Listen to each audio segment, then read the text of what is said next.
죽음의 길 가던 우리에게 생명의 길을 열어주시고 친히 이끌어주시고 또한 끝까지 인도하여 주시는 우리 아버지 하나님, 하나님의 은혜로 주일의 안식에 우리가 참여하고 또 한 주간 오늘 하루의 삶을 허락받았기에 그 주님의 은혜로 주님을 힘입어 우리가 한 주간을 또 오늘을 살게 하여 주옵시며, 우리가 맞이하는 예견된 일이나 예견할 수 없었던 상황 속에서도 우리가 주님을 힘입고 주의 은혜로 사는 것이기에 우리의 모든 것을 주님 앞에 내어 맡겨드리며 주님만을 의지하고 살도록 하여 주시옵소서. 그러기에 이 새벽에 우리가 말씀 붙들고 성령 안에서 기도하고자 하는 우리의 심령과 믿음을 친히 붙들어 주시옵소서. 예수님의 이름으로 기도합니다. 아멘. 로마서 8장 28절에서 30절입니다. 로마서 8장 28절에서 30절 보시겠습니다.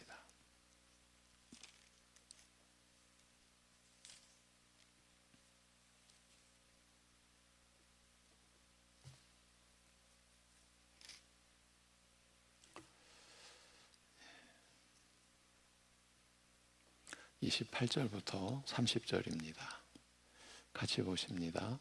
우리가 알거니와 하나님을 사랑하는 자 곧 그의 뜻대로 부르심을 입은 자들에게는 모든 것이 합력하여 선을 이루느니라. 하나님이 미리 아신 자들을 또한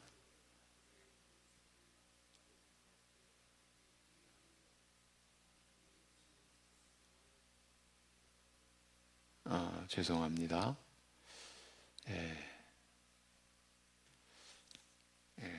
오늘 본문이 31절부터 34절인데 제가 지난주에 본 본문을 기록해놔서 제가 좀 착오를 드렸습니다. 죄송합니다. 31절부터 34절입니다. 31절부터 34절 다시 보시겠습니다. 다 같이. 그런즉 이 일에 대하여 우리가 무슨 말하리요? 만일 하나님이 우리를 위하시면 누가 우리를 대적하리요? 자기 아들을 아끼지 아니하시고 우리 모든 사람을 위하여 내주신 이가 어찌 그 아들과 함께 모든 것을 우리에게 주시지 아니하겠느냐? 누가 능히 하나님께서 택하신 자들을 고발하리요? 의롭다 하신 이는 하나님이시니 누가 정죄하리요? 죽으실 뿐 아니라 다시 살아나신 이는 그리스도 예수시니 그는 하나님 우편에 계신 자요 우리를 위하여 간구하시는 자시니라. 아멘. 네.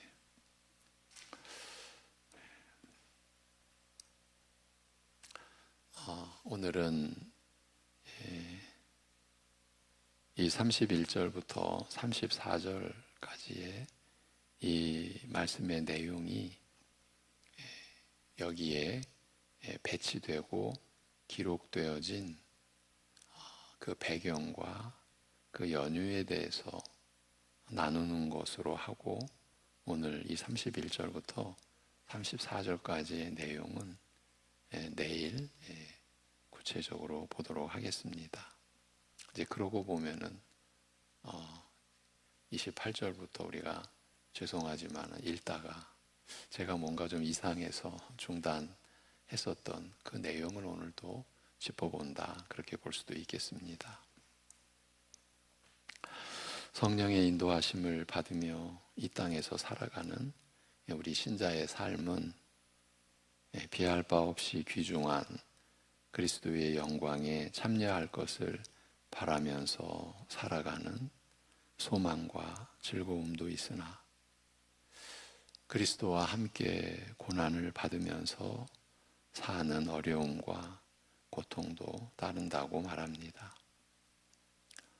부패한 육적 성품과 성령의 소욕 사이에서 갈등하고 안팎의 죄와 끊임없이 싸우면서 환난과 시험을 통하여 인내를 배워가고 연단을 받는 가운데 거룩함을 이루어가는 일은 비록 성령의 도우심으로 감당하는 것이라 하여도 참으로 힘겨운 일인지라 사람의 범죄로 말미암아 허무에 굴복한 채 썩어짐의 종로로 타는 것을 탄식하는 온 피조계와 더불어 우리 신자도 함께 탄식하고 고통하면서 다만 주의 날을 기다린다고 말합니다.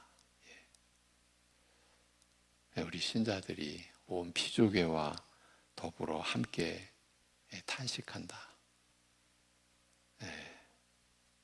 우리 신자들의 살아가면서 생각하고 또 느끼고 하는 그 대상이 온 피조계로까지 이렇게 범위가 확장되어 있고 또 그렇게 연결되어 있는 것, 이 또한 우리가 말씀으로 알게 된 거고 생각하게 되는 거죠.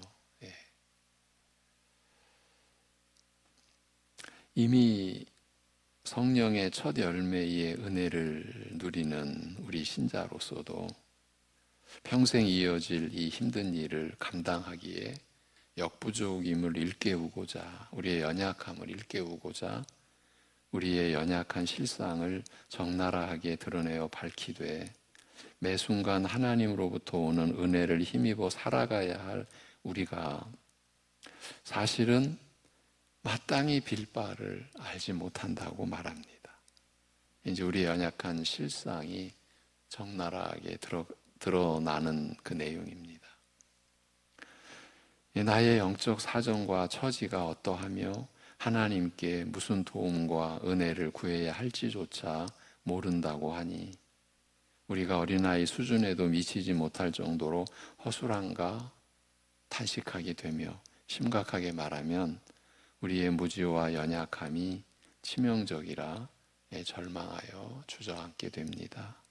이런 일이 어쩌다가 한두 번이라면 다시 추스르고 일어나리라고 결심을 다져보기라도 하겠으나 사실인즉 살아가는 동안 내내 하나님 앞에서 자신을 살필 때마다 새삼 확인하게 되는 사실이요, 갈수록 나의 죄가 더 깊이 드러나는지라 과연 내 죄의 뿌리는 얼마나 깊고 어디까지 뻗어 있는가라고 탄식할 뿐입니다. 나의 죄가 더 깊이 드러나는 것을 경험하는 것이 우리 신자의 그 생애가 아닌가. 여러분 나름대로 사실은 경험해 오는 그 내용이죠. 지난날 그냥 좀 쉽게 말씀을 드리면 내가 충분히 회개한 것 같이 여기는 그런 어떤 시절이 있었죠. 충분히 회개한 것 같은데 하나님의 말씀의 거울에 더 온전히 비춰지는 내 모습을 이제 보게 되면서 내가 그것이 죄라고 여겼던 그 수준이 전혀 다르다. 그 정도가 아니었구나. 내 죄가 얼마나 무서운 것인지, 얼마나 불결한 것인지가 더 깊이 드러나는 것을 우리가 사실은 경험하고 있습니다. 그래서 과연 내 죄의 뿌리가 얼마나 깊을까? 그 점이 느껴질 때 사실은 탄식할 뿐인 것이죠. 내가 어찌해야 되는 거지? 어찌할 바를 모르는 경우가 있는 것이죠. 이런 나를 보면서 밝은 미래를 예상한다면 제정신이라 말하기 어려울 것이며 맨정신으로는 구원을 낙관할 수 없을 것입니다. 사실 나 자신, 자기 자신을 바라보는 한 구원에 대한 소망을 품는 것은 무리라는 사실이 점점 더 분명해지는 법입니다. 온갖 시험과 연단을 통하여 거룩함에 이르는 과정을 무사히 마치고 마지막 영생과 영광에 이르리라는 희망은 나를 바라보는 순간 무너지게 됩니다. 그러게 되어 있습니다. 나를 바라보는 한 분수를 모르는 미련하고 터무니없는 기대라고 시인하지 않을 수 없습니다. 나를 바라보는 한 내가 어떻게 온갖 시험과 연단을 통해 거룩함에 이르는 과정을 무사히 마치고 마지막 영생과 영광에 이를 수 있겠는가? 나를 바라보는 한 우리는 그 희망이 분수를 모르는 너무나 미련하고 터무니없는 기대라고 인정하지 않을 수 없다라는 얘기입니다. 믿는다고 하는 우리 신자의 실상이 이러함에도 불구하고, 그럼에도 불구하고 여전히 희망을 가질 수 있고 또한 약속된 영광에 이르게 될 것이 확실하다면 이처럼 부족하고 미숙한 모습과 실수와 허물은 영적 갓난아이 상태에서 시작하여 점점 자라는 과정에 따르는 일로 보아야 할 것입니다. 그렇게 볼 수가 있는 겁니다. 우리 자신에 대한 또 새로운 이해인 것입니다. 영적 갓난아이 상태에서 시작하여 내가 점점 자라는 과정에 있구나, 이렇게 보아야 하리라는 것입니다. 그 갓난아이도 한두 살이 되면 엄마 이것 달라, 아빠 저것 달라 하는데 소위 믿는다고 하는 이가 자기를 낳으신 영혼의 아버지이신 하나님께 할 말이 없다, 무엇라고 아뢰어야 할 줄을 모른다고 하니 이런 영적 무지랭이 수준에서 시작하여 온갖 그 고난을 극복하고 자라고 성숙한 끝에 참으로 까마득한 목표에 도달하는 일이라 하지 않을 수 없는 것입니다. 우리가 지금 그 길을 가고 있는 것이죠. 신자가 환난과 시험을 통하여 연단을 받아 성숙함에 이른다는 것이 달리 말하면 영적 새 출생과 더불어 자라서 성숙함에 이른다는 것이 이렇게 한심한 수준에서 시작하여 그리스도의 성품을 닮아가며 그의 영광에 참여하는, 그래서 한없이 기이하고 우리 식으로 표현해 보자면 어마어마한 일인 것이죠. 우리 신자의 연약한 실상에 대하여 그렇게 알린 다음 성령께서 친히 우리를 위하여 대신 간구하심으로써 우리의 이런 연약함을 도우시며 또한 성령의 이런 도우심 안에서 우리 신자에게 모든 일이 함께 역사하여 선을 이루게 하시는 하나님의 그 깊고 세심한 배려에 대하여 밝히고 있습니다만, 여기에는 우리 신자가 새 삶을 시작한 이후 걸어야 하는 길과 걸음이 참으로 험악한 데 비해서 이 일을 감당해야 하는 신자 자신은 너무나 연약한 사실을 일깨우는 한편 참으로 높고 까마득한 목표 앞에서 쉬이 절망하거나 좌절하는 것을 막기 위한 뜻도 있다고 할 수 있습니다. 로마서 8장의 이 말씀의 전개는 이런 깊은 의도, 하나님의 깊은 그 의도와 그 뜻이 담겨 있다. 하나님의 은혜임을 밝히고 그 은혜를 따라가는 길이 얼마나 험하고 우리가 그 길을 감당하기에 얼마나 연약한 자인지를 확실하게 밝혀주면서도 그러나 그렇기 때문에 쉬이 절망하거나 좌절하는 것을 막기 위한 뜻도 함께 들어있다고 할 수 있다는 말입니다. 우리로 낙심케 하며 좌절하게 하는 이런 어려움에도 불구하고 성령께서 우리의 연약함을 도우시는 것과 구체적으로 어떻게 돕는다고 했습니까? 우리가 마땅히 빌 바를 알지 못하는 그 연약한 기도 속에 말로 표현되지는 않으나 성령께서 우리를 위하여 탄식하시며 간구하심으로써, 그것도 아버지 하나님의 뜻을 따라 간구하심으로써 우리의 연약한 기도를 온전케 하신다고 말씀하신 것 아닙니까? 그렇게 성령께서 우리의 연약함을 도우시는 것과 하나님의 배려와 섭리로 말미암아 이 거룩한 목표를 향하여 걸어가는 우리의 이 연약한 걸음은 그럼에도 안전하고 확실함을 알리고자 하는 뜻도 분명히 있는 것이에요. 이것이 하나님의 말씀의 역사죠. 또 말씀의 역할이요 기능이라 이렇게도 우리가 이해할 수 있을 것입니다. 나로서는 이 힘든 길을 통과하여 저 높고 아득한 목표에 이르는 것이 불가능한지라 나 자신을 바라본다면 감히 나설 수 없는 길이지만 나 자신을 바라본다면 가졌던 희망도 무너질 수밖에 없는 그런 길이지만 나를 도우시는 하나님 안에서는 이 일이 가능하며 그를 바라보면 희망을 품을 수 있음을 일깨우고자 하는 것이에요.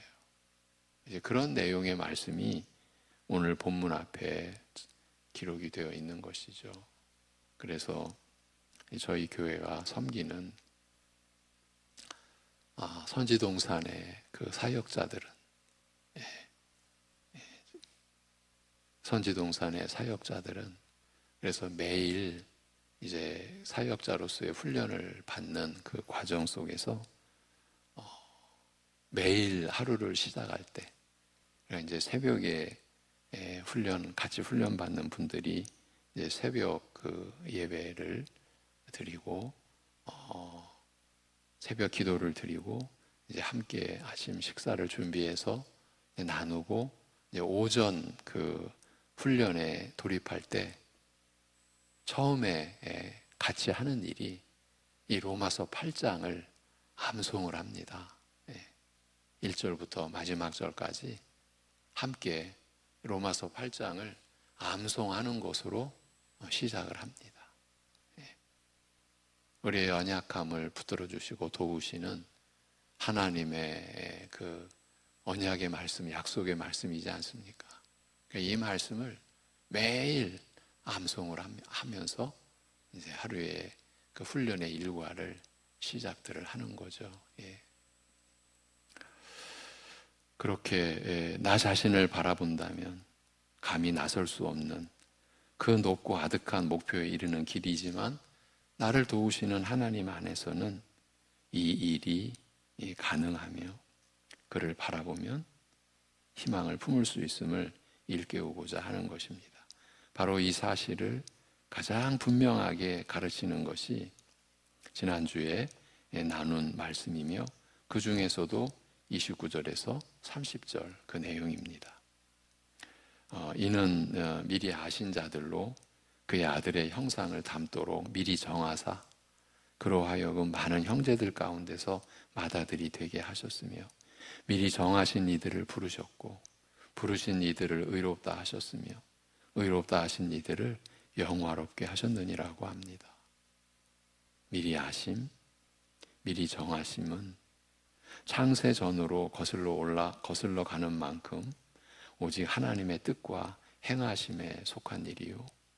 우리 자신이나 사람 더 나아가서 어떤 피조물의 뜻이나 개입의 범위에서 완전히 벗어난 일들입니다.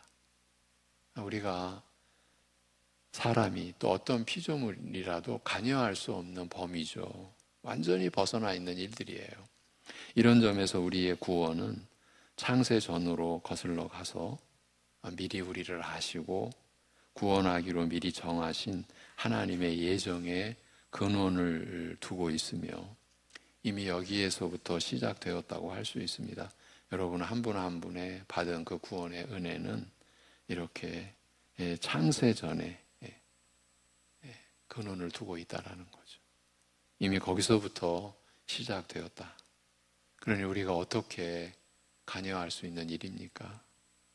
그러나 부르심과 의롭다 하심, 영화롭게 하심은 때가 되어 우리를 복음으로 부르실 때 우리가 그 부르심에 응답하여 믿게 되며, 이처럼 믿는 우리를 의롭다고 하시며 의롭다고 여겨주신 우리로 순종케 하사 거룩하게 하시는 만큼, 한편으로는 하나님께서 행하시는 일이나 동시에 우리의 반응이 개입되는 일들이기도 합니다. 너무나 중요한 내용이죠. 하나님의 형상으로 사람을 지으셨을 때 하나님과 같이 영적 존재요, 인격적 존재로 지음받은 사람의 위상을, 사람의 존재의 본질을 하나님께서 끝까지 지켜가시는 거죠.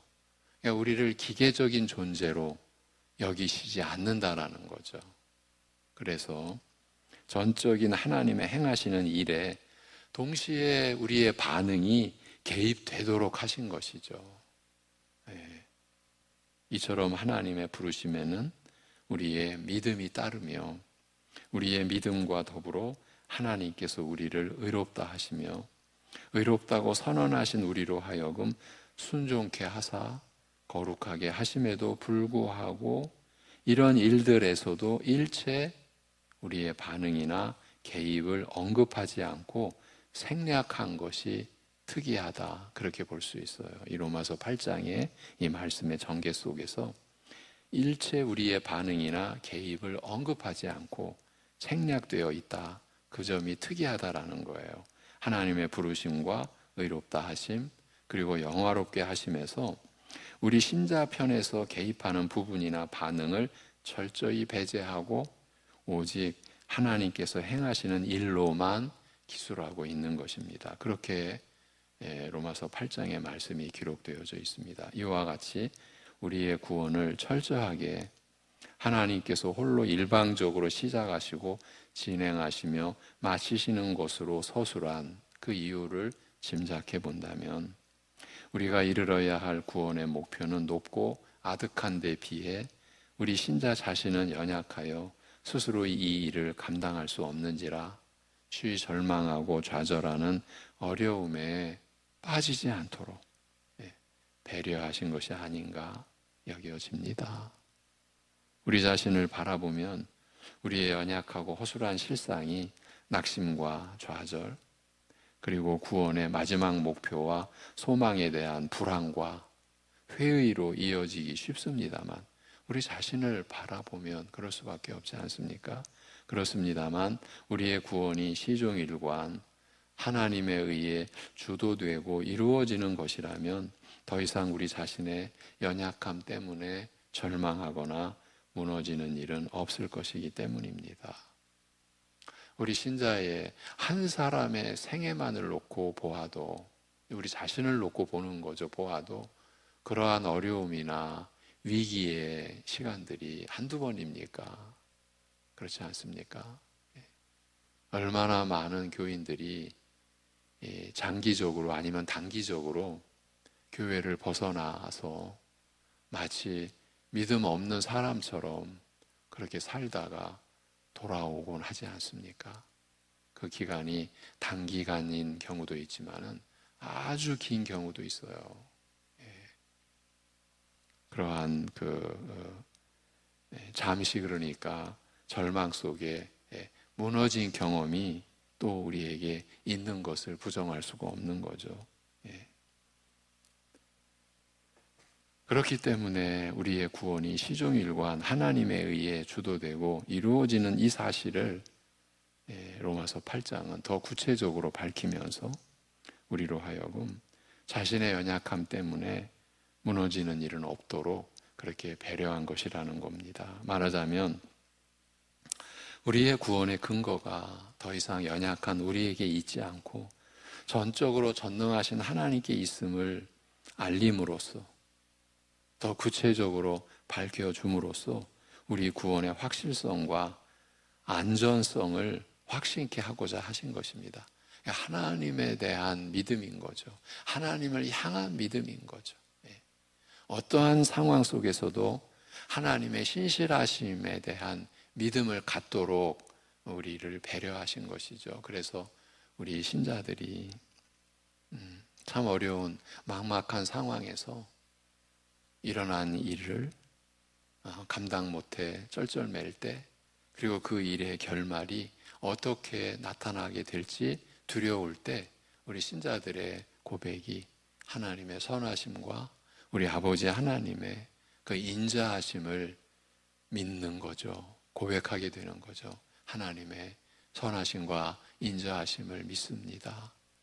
그 하나님을 우리가 신뢰하고, 그래서 하나님을 더 그 어려움 때문에 의지하게 되고, 자신의 모든 문제를 맡기는 그로 인한 현실은 여전히 그대로임에도 불구하고 신기하게도 하나님께서 내 마음을 주장하시는 평강이 우리의 마음속에 일어나는 것을 여러분이 경험해 오신 줄로 압니다.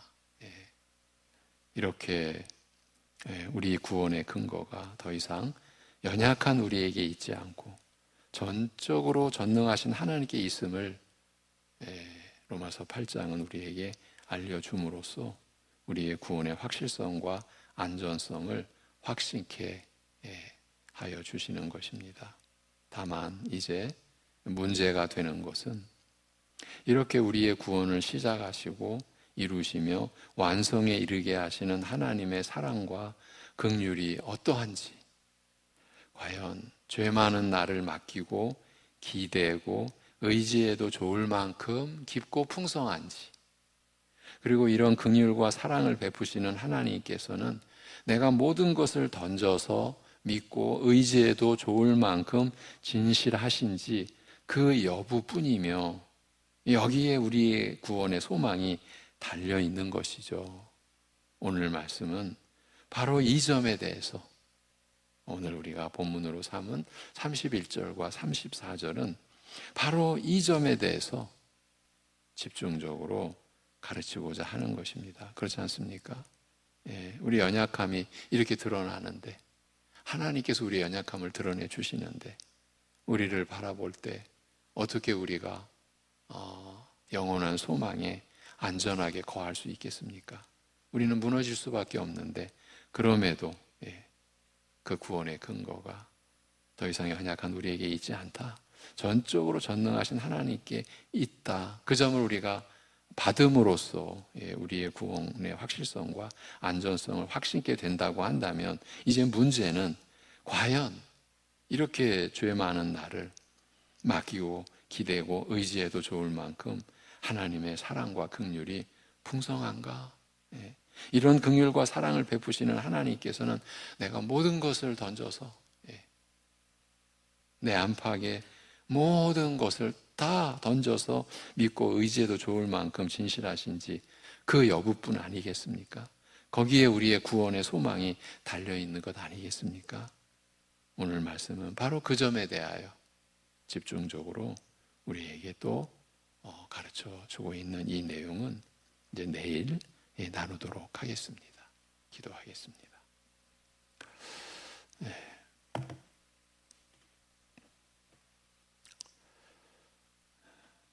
하나님 아버지, 우리로 하여금 하나님의 말씀으로 살게 하신 그 기쁘신 뜻을 우리가 말씀을 대하면서, 보고 들으면서, 나누면서 우리로 하여금 말씀으로 살게 하신 하나님의 깊은 뜻에 우리가 한 걸음씩 다가가도록 하여 주심에 감사합니다. 죄를 아는 것도 말씀의 역사요, 드러나는 죄로 인하여 좌절하며 두려움의 깊은 골짜기에 떨어져 헤어나올 수 없는 그런 우리를 또한 붙들어 주시고 한없는 긍휼과 은혜와 사랑으로 우리를 품어주심을 또 일깨워 주시는 말씀으로 우리를 살게 하여 주신 그 뜻을 따라 오늘도 우리가 말씀을 붙잡고 기도할 때에 말씀을 붙잡고 기도하는 중에도 여전히 연약할 뿐인 우리를 도우시는 성령님의 탄식하심과 우리의 연약함을 온전케 하시는 성령님의 간구하심을 의지하여 우리가 기도하기에 기도할수록 더 겸손한 믿음으로 주님을 바라보게 하시고 주님을 향할 수 있는 우리의 믿음과 삶이 되게 하여 주시옵소서. 가족의 부모님의 연약함과 질고의 그 고통을 참으로 감당할 수 없는 심적인 어려움과 아픔으로 하나님께 기도하고 하나님을 의지하는 심령들 위로하여 주옵시고 또한 자신의 그 연약함, 심령의 연약함뿐만 아니라 육신의 연약함으로 인해서 하나님을 의지하고 하나님께 나아가는 심령들을 또한 그 권능의 장중에 붙들어 주시고 한없으신 긍휼과 사랑으로 품어주셔서 이 한 주간도 오늘도 주님 앞에 소망을 지니고 주님께 간구함으로 하루하루 생명의 회복과 극복의 은혜를 체험케 하여 주시옵소서. 우리 주 예수 그리스도의 이름으로 기도하옵나이다. 아멘.